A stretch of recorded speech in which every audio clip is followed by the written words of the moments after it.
Olá, meus queridos irmãos, irmãs e amigos em geral, que novamente renova em nós o prazer da sua audiência. Estamos juntos.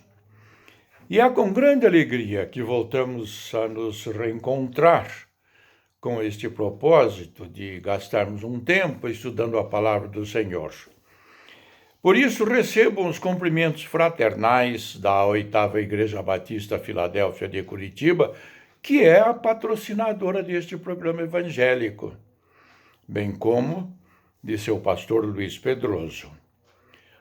Hoje vamos estudar mais uma lição importante, que é desta arte da autoria do ilustre pastor Cleo Harrison Block, e que tem como título Marcas dos Atributos do Deus Eterno. Quais são os objetivos da presente lição? Respondo. Primeiro, conhecer o que a Bíblia ensina sobre os atributos do Deus eterno. Também perceber que Deus, tendo atributos eternos, se volta para interagir com o ser humano, que é obra das suas mãos. E, por fim, praticar. Que bênção é crer que Deus existe, que sabe todas as coisas, que está em todos os lugares e que tem todo o poder. O texto áudio desta lição encontra-se no livro de Salmos, capítulo 89, versículo 8, que leio. É curtinho. Ó Senhor Deus dos exércitos, quem é semelhante a ti? És poderoso, Senhor, envolto em tua fidelidade. Repito, você pode encontrar no livro de Salmos 89, versículo 8, esta verdade que acabamos de ler. Alguns textos bíblicos inspirativos. Salmo 147, versículo 5. Grande é o nosso Senhor, e tremendo é o seu poder. É impossível medir o seu entendimento. Vamos lá para Salmo 139, versículos de 1 a 10. Senhor, tu me sondas e me conheces. Sabes quando me sento e quando me levanto. De longe percebes os meus pensamentos. Sabes muito bem quando trabalho e quando descanso. Todos os meus caminhos te são bem conhecidos. Antes mesmo que a palavra me chegue à língua, tu já a conheces inteiramente, Senhor. Tu me cercas por trás e pela frente e pões a tua mão sobre mim. Tal conhecimento é maravilhoso demais e está além do meu alcance. É tão elevado que não o posso atingir. Para onde poderia eu escapar do teu espírito? Para onde poderia fugir da tua presença? Se eu subir aos céus, lá estás. Se eu fizer a minha cama na sepultura, também lá estás.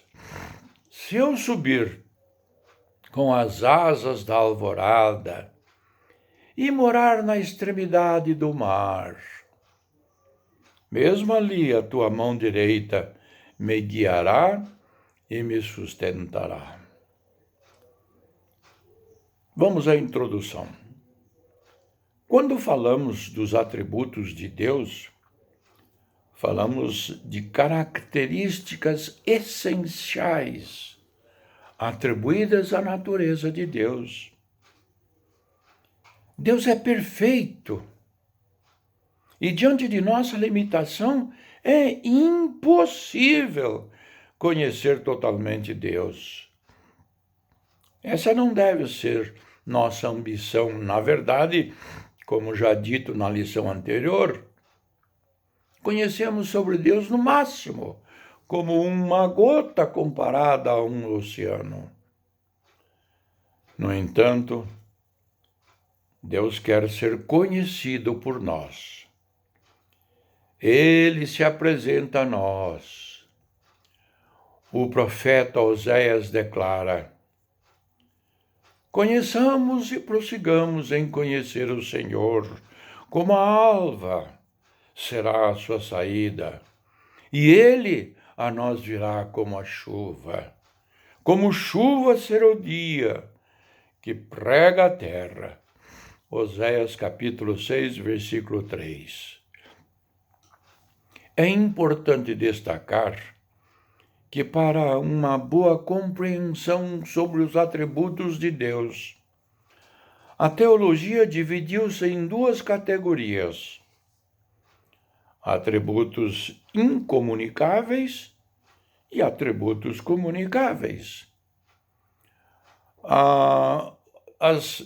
Os atributos incomunicáveis são aqueles que Deus não compartilha com nenhuma criatura.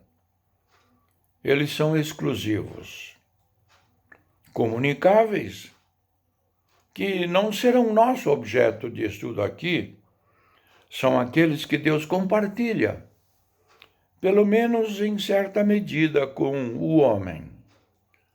Como o homem foi criado à imagem e semelhança de Deus, então, alguns aspectos dos seus atributos foram comunicados, ou poderíamos dizer, impressos no homem. Por isso que há certas semelhanças entre o homem e Deus, em algumas questões, mesmo em proporções totalmente diferentes. Vamos estudar na sequência um pouco sobre alguns dos atributos incomunicáveis, ou seja, exclusivos de Deus. É sem dúvida um desafio falarmos de algo tão complexo e em tão pouco tempo e espaço. Vamos ao tópico 1, que tem como título Deus onisciente.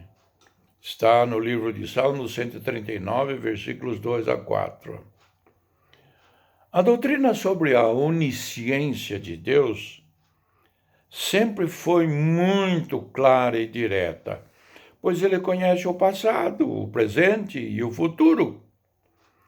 A Bíblia afirma esse atributo de Deus nos mais diversos textos, e inclusive nos apresentando os diferentes aspectos da onisciência, conforme registrado nos seguintes textos.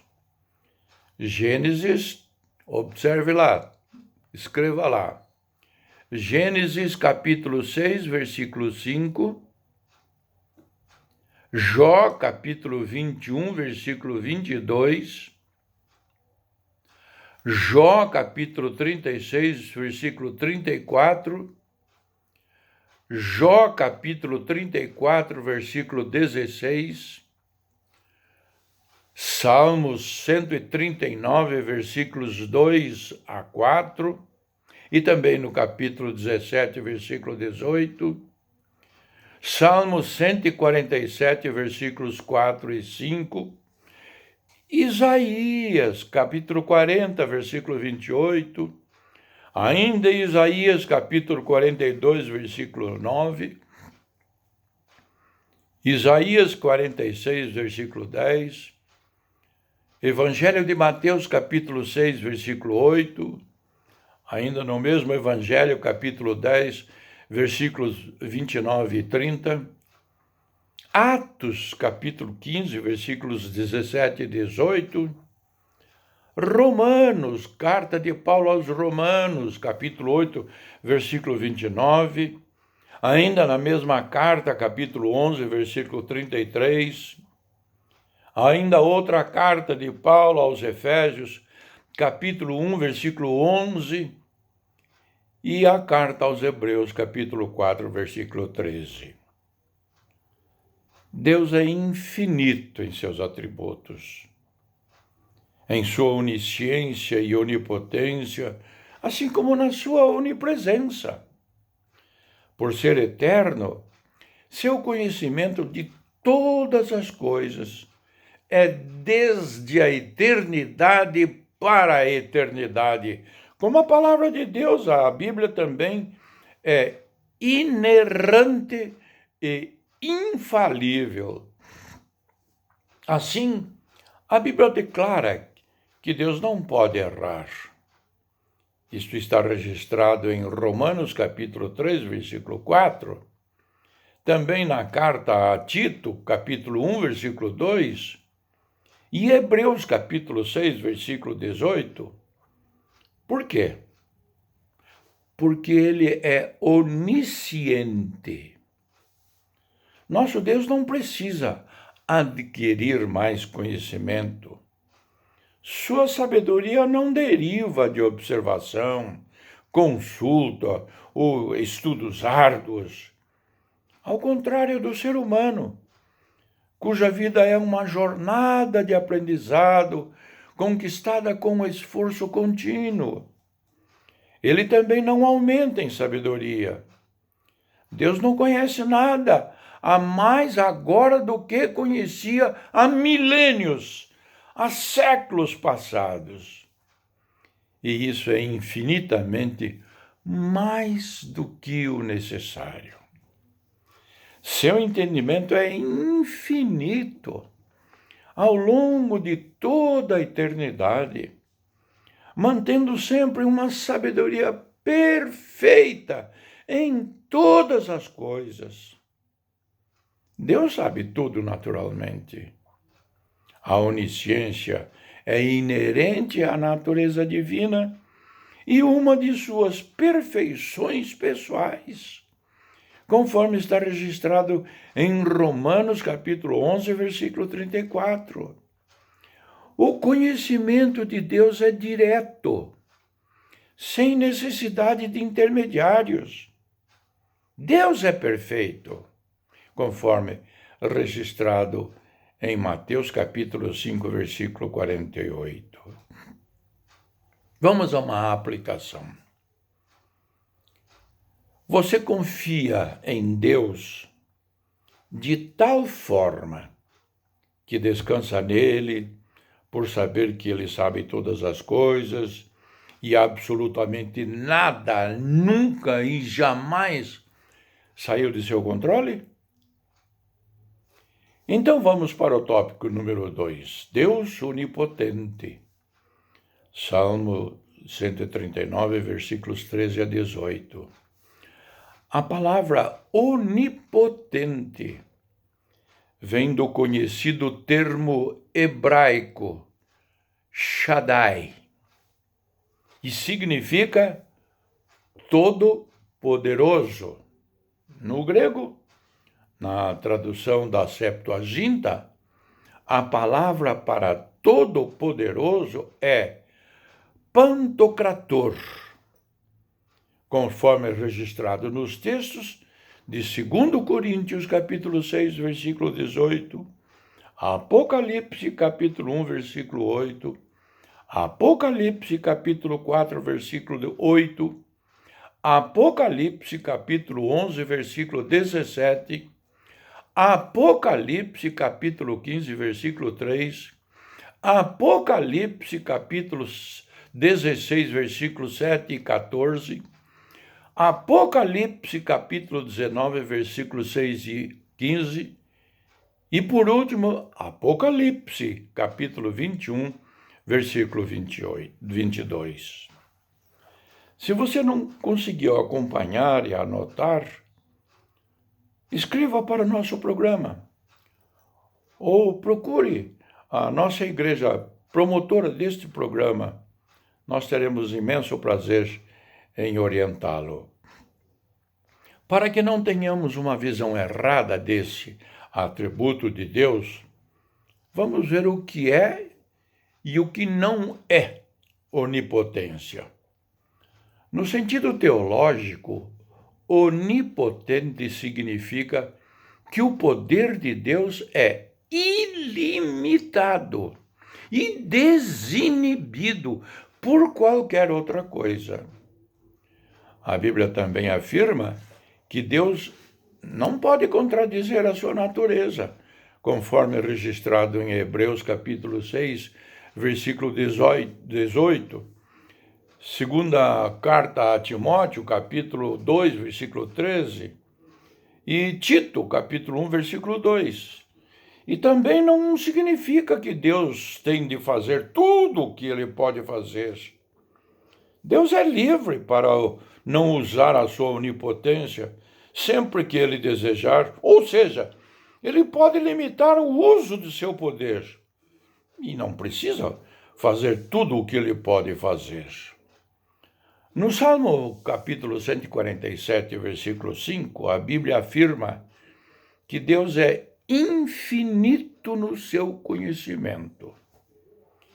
E o seu conhecimento é idêntico ao seu ser e ao seu poder. Isto é, Deus não tem limites em seu poder e conhecimento. O Deus poderoso é exaltado acima de tudo que ele criou, conforme registrado em Jó, capítulo 37, versículo 23, e Apocalipse, capítulo 1, versículo 8. Deus não tem limites, conforme registrado em Jó, capítulo 11, versículos 7 a 11. O poderoso cumpre todas as suas promessas. Confira lá em Gênesis capítulo 28, versículos 3 e 4. Ninguém pode contender com ele.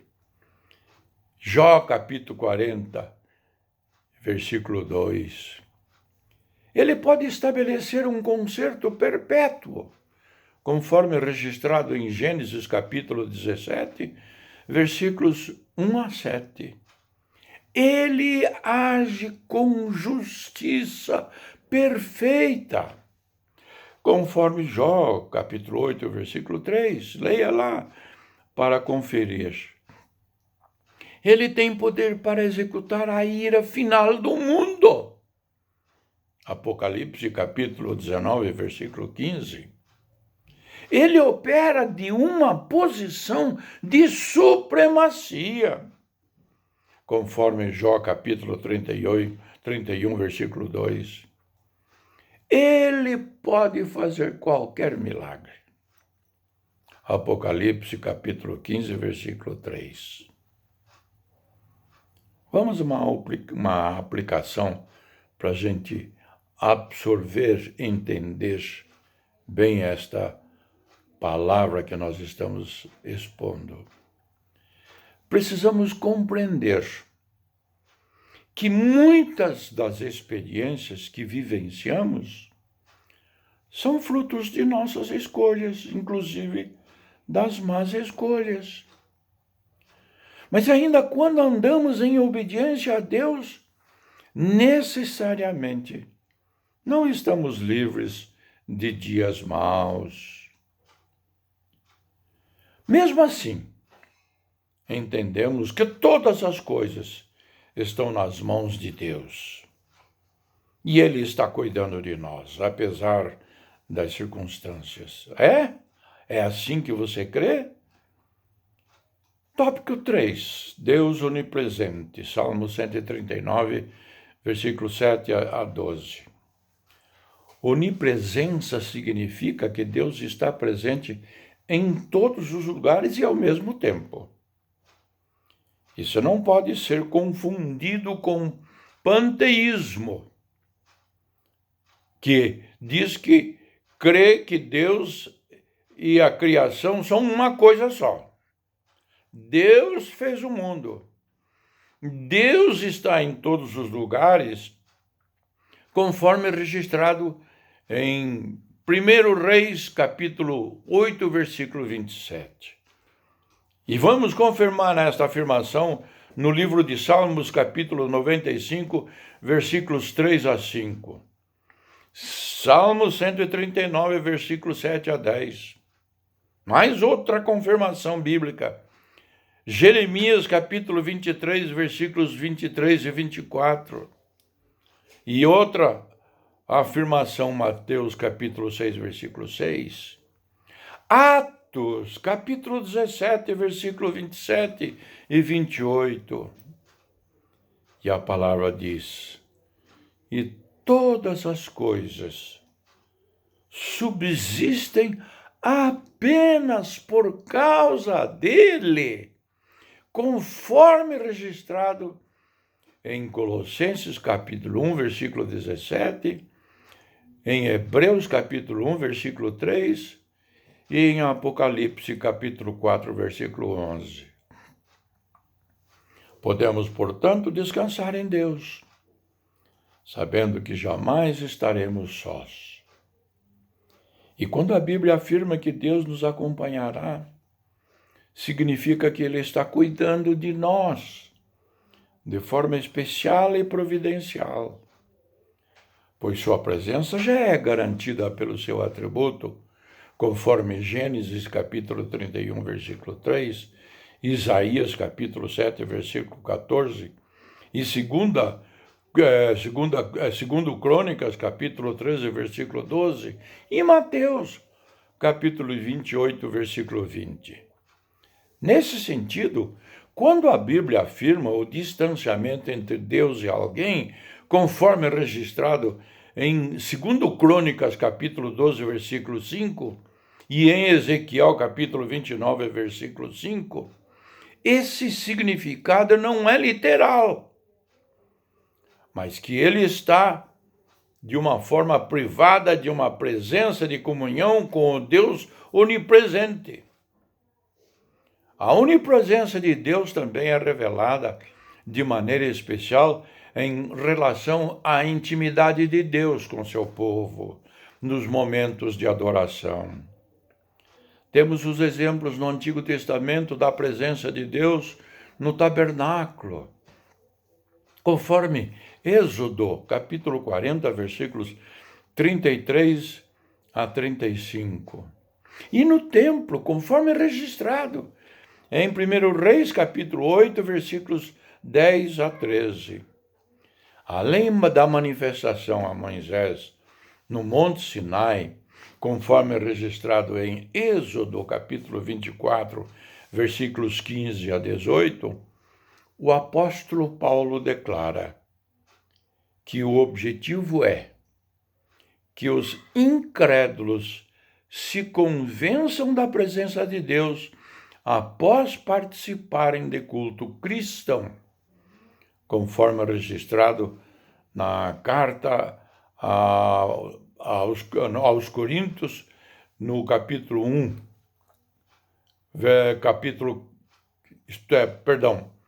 em 1 Coríntios, capítulo 14, versículo 25.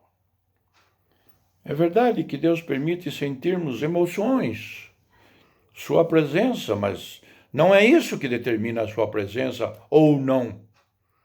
Mesmo que nós sintamos absolutamente só, a palavra de Deus nos garante a sua presença. Quando cremos na sua palavra, sabemos que Ele está sempre e estará sempre ao nosso lado. Aplicação. Nas noites mais sombrias, nos dias mais escuros, Ele está conosco. Ele jamais nos prometeu que não teríamos lutas, mas nos prometeu que mesmo em meio às lutas, Ele jamais nos abandonaria. Vamos a uma conclusão. Muitos que, inclusive, se dizem cristãos, mas não conhecem os atributos de Deus, criam para si uma imagem sobre Deus que não é apresentada de fato o Deus que nos é manifestado pelas Sagradas Escrituras. Deus nos fala através do profeta Jeremias. Abro aspas. Não se glorie o sábio em sua sabedoria, nem o forte em sua força, nem o rico em sua riqueza. Mas quem se gloriar, glorie-se nisto, em compreender-me e conhecer-me, pois eu sou o Senhor, e ajo com lealdade, com justiça e com retidão sobre a terra, pois é dessas coisas que me agrado. Declara o Senhor, lá em Jeremias capítulo 9, versículos 23 e 24. Apesar de nossas limitações, estudar os atributos de Deus é uma experiência abençoadora que nos conduz a contemplar sua majestade. Que Deus nos ajude. Amém.